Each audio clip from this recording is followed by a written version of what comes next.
مکرمه کې نازل شوی دی. 440 آیاتونه او 2 رکوګانې لري.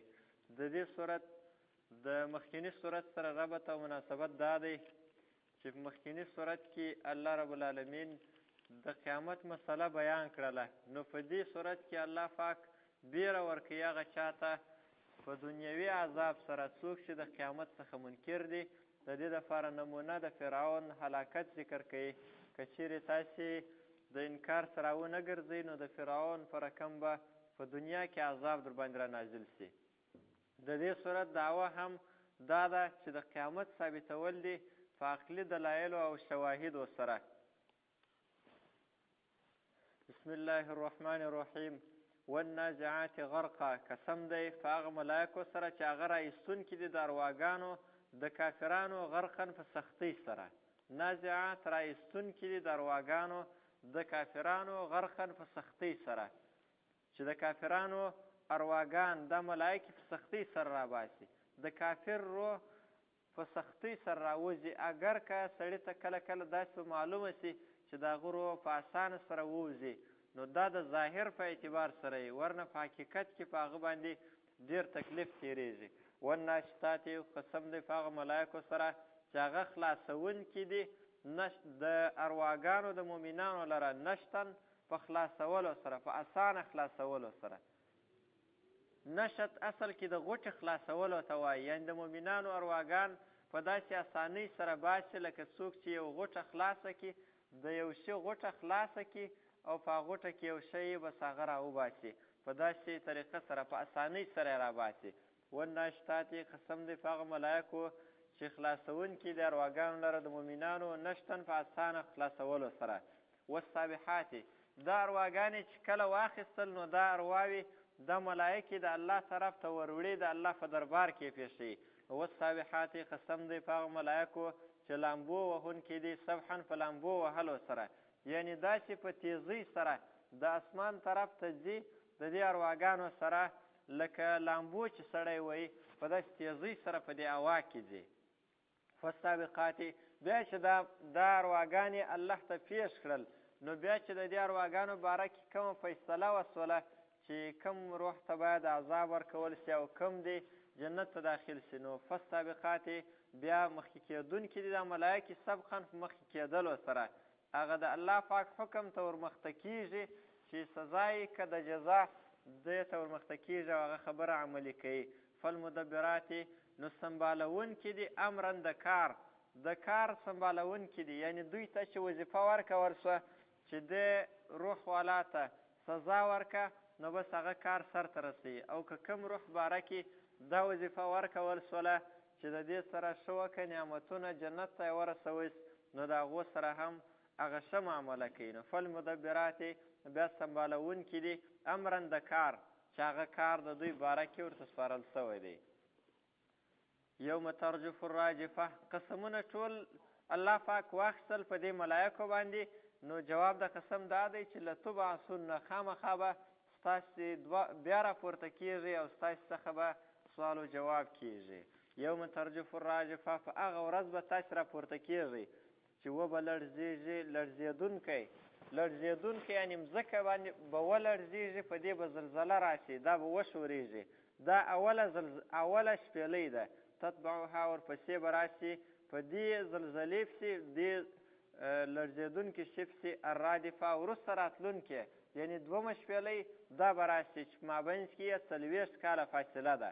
قلوبن دا دومه شپېلۍ چې وار سوله، نو قلوبن زړونه به بعضې زړونه به یومیذن په دغه ورځ واجفه رپېدونکي، زړونه به داسې به خلک وارخطایي د وارخطایي د وجې به زړونه رپېږي.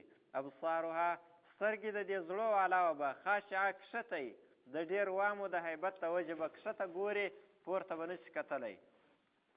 یقولون انا لمردودون فی الحافره الله پاک رد کوي په دې منکرینو باندې چې اوس دوی وایي، یقولون دوی وایي انا لمردودون آیا موږ به راګرځول کېږو فی الحافره په مخکیني حالت کې، په زوړ حالت کې به بیا راګرځول کېږو، یعنې کله چې موږ مړه سو نو بیا به پخواني حالت د ژوند ته بیا راګرځول کېږو او بیا به راژوندي کېږو.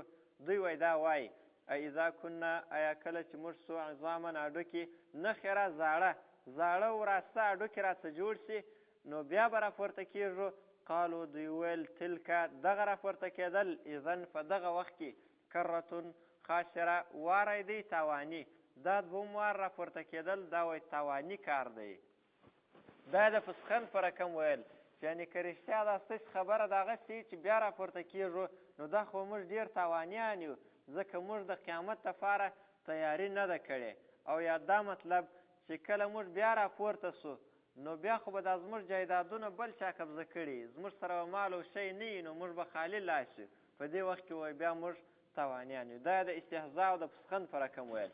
نو الله پاک جواب ورکوي فانما هي نو یقینا دغه بیا راپورته کېدل زجرتون چغه ده واحده یوه چغه ده چې صرف دومه شپېلۍ ووهل شي. اسرافیل علیه السلام شپېلۍ وایي فاذا هم نو په دغه وخت کې به دوی بالساهره په صفا میدان باندې ولاړ. ساهره مخ د مځکې صفا میدان چې په هغه کې به کښته او پورته نه وي. د حشر په میدان کې به دوی راجمع شي په د یوې شپېلۍ سره. هل اتاک حدیث موسی په دې کې تسلي د نبي علیه السلام ته او د منکرینو دپاره بیره ده چې دنیوي عذاب نمونه ذکر کوي. آیا تا ته راغلی دی؟ هل په معنا د قد دی یقینا تا ته راغلی دی حدیث موسی خبره د موسی علیه السلام. د موسی علیه السلام دا خبره اذ ناداه ربه کله چې آواز وکړي موسی علیه السلام ته رب ده بالوادي المقدس په هغه میدان پاک کې طوا چې د طوا میدان و او دا ورته چې د پیغمبرۍ وحي اول وار ورته وکړله په طوا کوی تور کې غره کې اذهب ولاړ سه الی فرعون و فرعون ته انه طغا یقینا دې فرعون سرکشي کړې ده د الله نافرماني یې شروع کړې ده او نور خلک یې هم د دین راګرځولي دي. نو فقول ورته ووایه هل لکه آیا سته ستا دپاره شوق الی ان تزکا و دې خبرې ته چې ته ځان پاک کړې تزکا چې ته پاک شې د ګناهو څخه دا غواړې یعنې ته چې غلطه عقیده دې ده نو په دې وجه سړی چټلي نو ته دا غواړې چې پاک شې د چټلې عقیدې څخه واهدیکه او زه لارښوونه کوم تا ته الی ربک و طرف ته د رب ستا فتخشا نو ته به وبېرېږې. ته دا غواړې چې د الله څخه خشیت او بیره در پکښې راشي.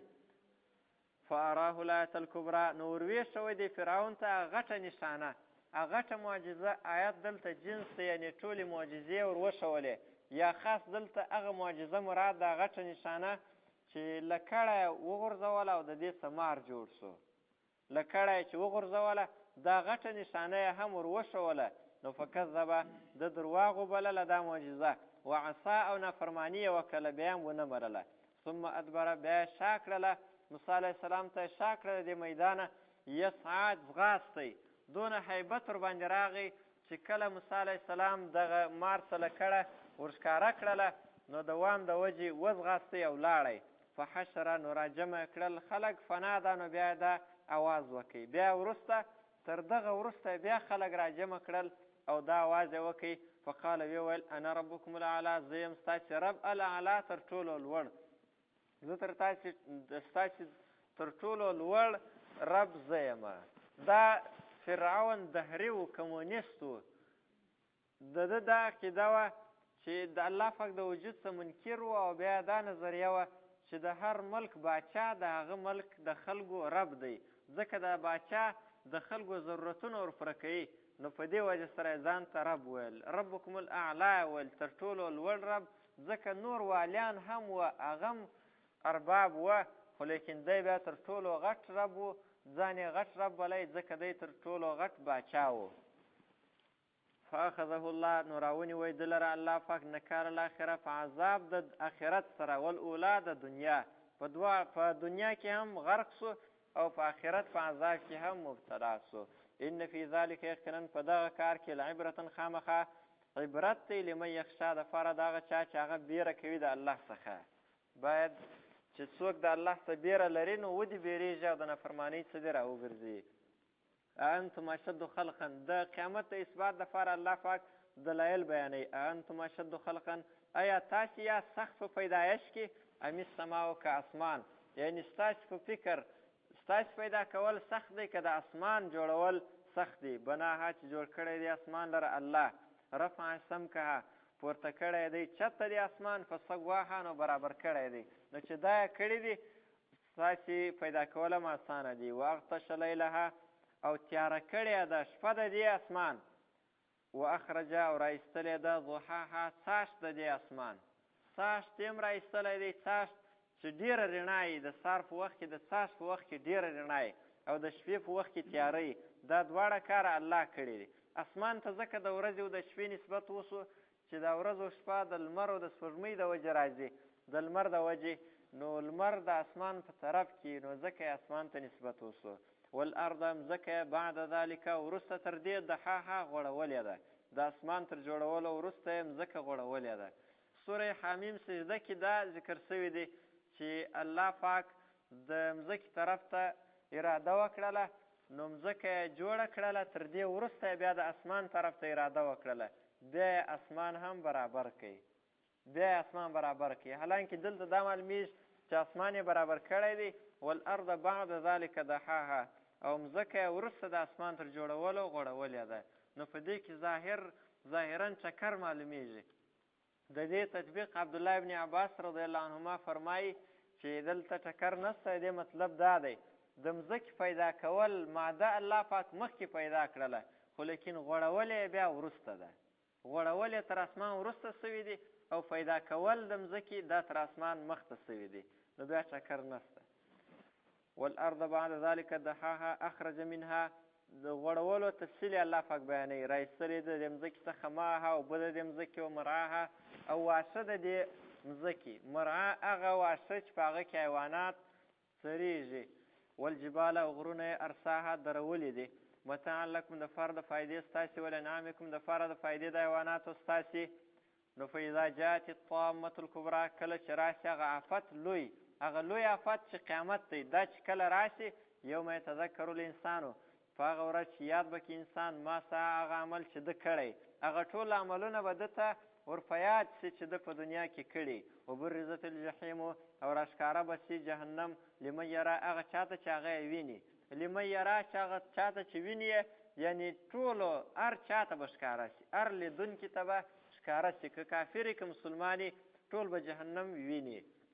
فاما من طغى نو هغه څوک چې هغه سرکشي کړې وي، واثر الحیات دنیا او خوش کړی وي ژوند د دنیا پر آخرت باندې، نو فإن الجحیم یقینا جهنم چې دی هي المأوا دا دی ځای د ورتګ ده، ځای د اوسېدو ده، دا جهنم به د ده د اوسېدو ځای وي. واما من خافه هغه څوک چې بیرېدلی وي مقام ربه د درېدلو څخه و خپل رب ته، ونهه النفس او منع کړی خپل ځان عن الهوا د خواهشاتو څخه، فإن الجنة نو یقینا جنت چې دی هي المأوا دا ځای دی د اوسېدو ده.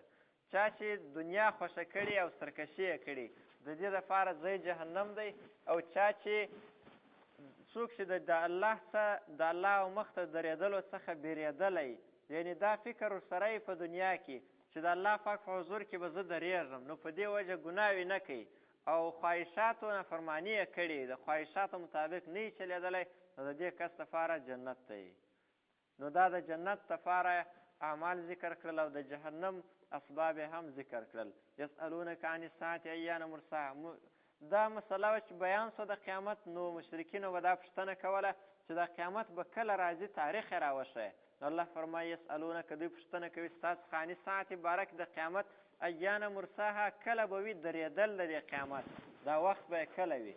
نو الله فرمایي فیما انت په څه حالت کې یې ته من ذکراها د یادولو څخه د قیامت د وخت، یعنې دا ستا حالت دا نه دی چې تا ته دا وخت معلوم او دا یې ته خلکو ته بیان کړې. الی ربک ستا و رب و طرف ته منتهاها انتها او پای د علم د قیامت دی. قیامت چې کله راځي دا علم صرف د الله سره دی. انما انت ستا وظیفه چې ده، انما انت یقینا ته یې منذرو بیرونکی من یخشاها د هغه چا چې هغه بیریږي د قیامت څخه، نور تاریخ تا ته نه دی معلوم.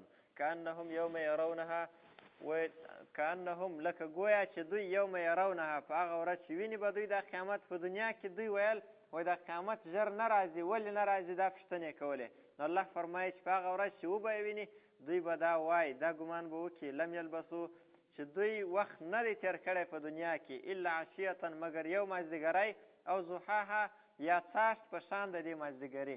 هغه وخت به بیا په دې پوه سي چې د دنیا ژوند خو ډېر کم و او دا د آخرت یقین به یې راشي. اوس د دنیا ژوند ته یې توجه ده او د آخرت څخه غافله دی. سوره عبس